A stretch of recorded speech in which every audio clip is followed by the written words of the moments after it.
Con la crisis de los ideales religiosos se potencia una concepción prehumanista en la que los placeres de la vida y del amor merecen ser gozados.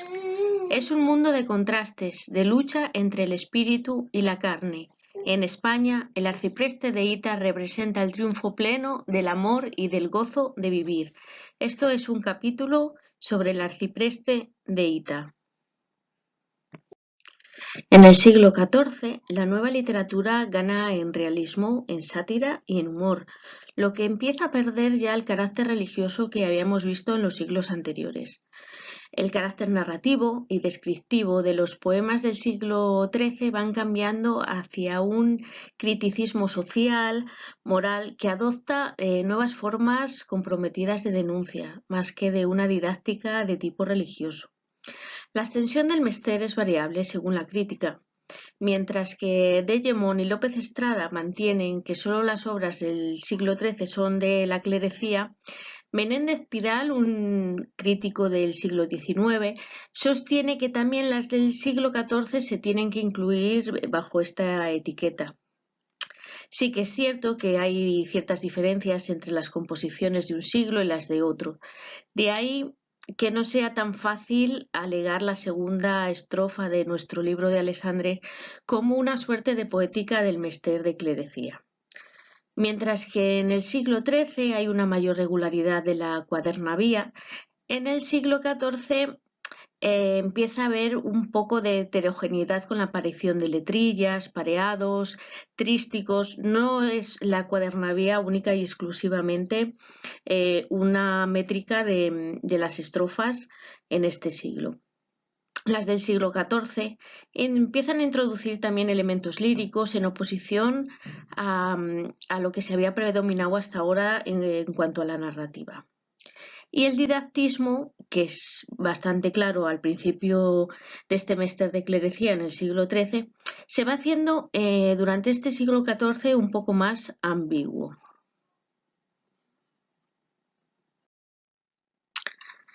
Juan Ruiz, el arcipreste de Hita, como lo conocemos.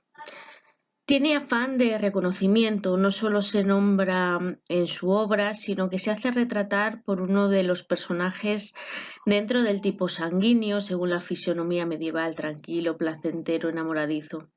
Probablemente estudiara en Toledo, no se sabe a ciencia cierta, y que vivió en Alcalá de Henares y que fue, eso sí lo sabemos, arcipreste de Hita, que está en Guadalajara. Durante un tiempo se pensó como cierto que fuera preso por orden de Gil Albornoz, pero Dámaso Alonso y Leo Spitzer apuntan que se trata de una cárcel metafórica, la de prisión terrenal frente al cielo. En cuanto a biografía, como sabemos muy poco, estos son los caracteres que serían más relevantes en cuanto a su persona y que sabemos a través de su obra.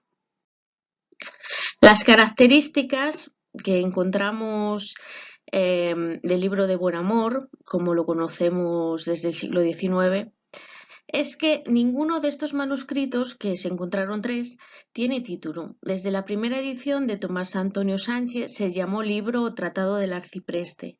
En 1864, Janer lo bautiza como Libro de los Cantares. Y como hemos dicho, será Menéndez Pidal, a finales del siglo XIX, que le dé el nombre definitivo de Libro de Buen Amor. Es un poema bastante largo, de 1709 estrofas, donde se mezcla lo religioso con lo profano, lo narrativo con lo lírico y lo culto con lo popular. 1534 estrofas, de las que 1709 están en cuadernavía, aunque introduce hexadecasílabos con hemistiquios como octosílabos populares. En las partes líricas predominan las composiciones como el cégel, delatando la heterogeneidad de la clerecía del siglo XIV.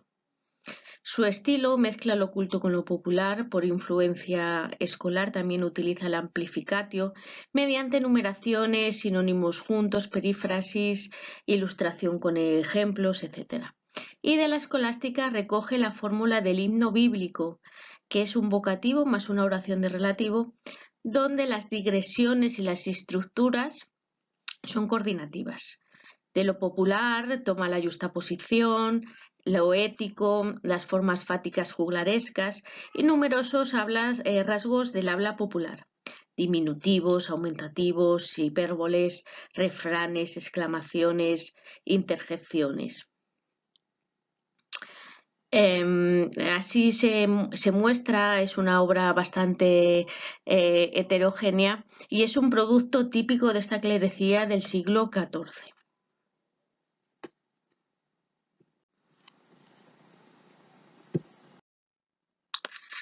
Vamos a recordar lo que es la cuadernavía, que se denomina también este tipo de estrofa un tetrástrofo monorrimo, que se compone de 4 versos alejandrinos, es decir, de 14 sílabas, con rima consonante uniforme, repartidos en 2 hemistiquios de 7 sílabas, con pausa o censura entre ellos. Este tipo de estrofa de la métrica española tenemos que recordar que es la más utilizada por el mester de clerecía. Esta escuela narrativa, que surgió alrededor del siglo XIII, y de la que Gonzalo de Berceo y Juan Ruiz Arcipreste de Hita fueron los primeros escritores conocidos en usarla. Esta miscelánea se divide en 3 partes con unos preliminares, un corpus y posliminares.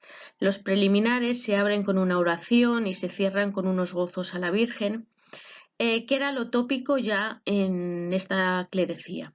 Pero su núcleo lo conforma un prólogo en prosa culta que hunde sus raíces en la Biblia. Hay unos críticos que señalan que las escuelas de Studium Generale, donde estudió el arcipreste de Hita, los autores se interpretaban a sí mismos mediante la cesus, se explicaban sus obras a través de citas bíblicas y sermones. En el prólogo se distingue entre litera o sentido literal y sensus o sentetia, que marcaba el significado latente. De aquí provienen muchas de las ambigüedades del libro del buen amor. De hecho, es el propio autor quien aclara en la historia que cada uno tiene que comprender la obra con las 3 potencias del alma: la memoria, el entendimiento y la voluntad. Hay otro crítico que llega incluso a decir que todo el libro es un ejercicio de sensus. Las otras 2 partes del libro las forman el corpus o conjuntos de narraciones amorosas y los posliminares, que incluyen varias cántigas, la de la Virgen de Escolares, las del Ciego, las de los clérigos de Talavera, etc. Para Amador de los Ríos es un libro moral contra el loco amor, el terrenal sin mesura, opuesto al bueno o divino. Esta tesis la apoya María Rosalida de Malkiel, donde dice que el libro se integra en el mester de clerecía decadente del siglo XIV, porque utiliza la técnica de un tipo de didactismo moral, ascético del medievo, predicar algo exponiendo su contrario. En este caso, con su propia vida, donde el loco amor no tiene nunca un buen final. De hecho, todas las mujeres la rechazan, menos la monja Garoza, que muere. Jorge Guzmán, abunda en esta idea. Hita escribe contra la misoginia medieval y así llama sensatas a las mujeres cuando rechazan el trato carnal vacuo. No obstante, para otros críticos este didactismo no está tan claro. Sánchez Albornoz lo tilda de cínico por su falsa moralidad, pues el libro es un canto al amor carnal. Márquez Villanueva, por su parte, expone que hunde sus raíces en el amor cortés, que es el buen amor, y que permitía escarceos físicos salvo la consumación. Igualmente, toma elementos del amor árabe paralelo al cortés y que produce la regeneración espiritual del amante a partir de los cuerpos. Por tanto, concluye que no es tanto un canto al goce como al deseo, que es innato en la condición humana. Como esta concepción chocaba con la doctrina católica, introdujo elementos morales, por eso nunca ataca ningún dogma de fe. Y por último, Jacques Josset establece una solución intermedia. Dice que es un libro propio de la confusión del siglo XIV, donde se produce una enorme relajación de costumbres, pero no de fe. Presenta el conflicto entre las normas morales y el goce de vivir, riéndose tanto del que sigue el loco amor como el del cuerdo moral de la época. Con todos los matices que hemos señalado, expone con su vida que hay que tener mesura y no corresponder al amor pasional que siempre lo trastorna. Lo opuesto es el amor divino, que es el que se encuentra en un refugio vital. Por primera vez es tema principal el amor a mujeres reales, aunque no es correspondido. Es un amor como un proceso de conquista y motor de la vida. Los retratos femeninos los construye según la retórica clásica, donde el género demostrativo trataba de alabar o censurar al retratado para crear una disposición en el receptor. Así, doña Andrina y doña Garoza responden al tópico de mujer rubia, de piel blanca, bella y digna de ser amada, aunque rompe con la retórica en dos puntos. Las describe no solo de busto hacia arriba, como era preceptivo, sino que las atribuye un comportamiento amoroso. Por el contrario, a estas mujeres tenemos a las serranas, que responden al tipo de mujer agreste, selvática, casi animalizadas, que toma del folclore medieval y de las pastorelas francesas. ¡Qué parodia! Y por su parte, Trotaconventos prefigura el tipo de la alcahueta que culminará más tarde en el libro de la Celestina, y aparece como una mujer madura, codiciosa y sabia, tanto por el conocimiento que tiene de la condición humana como de estar próxima a la brujería. La muerte cobra también una gran importancia en la elegía Trotaconventos, la primera de la literatura española y que da pautas para la posteridad. Su estructura es tripartita, tiene consideraciones generales, lamento por parte de los supervivientes, una alabanza al difunto.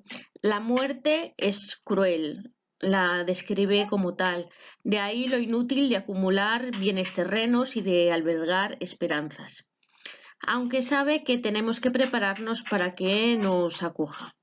Juan Ruiz no disimula su miedo y acude a Dios a pedirle prórrogas vitales, ya que la muerte significa la putrefacción del cuerpo y el cese del deseo, motor de la vida.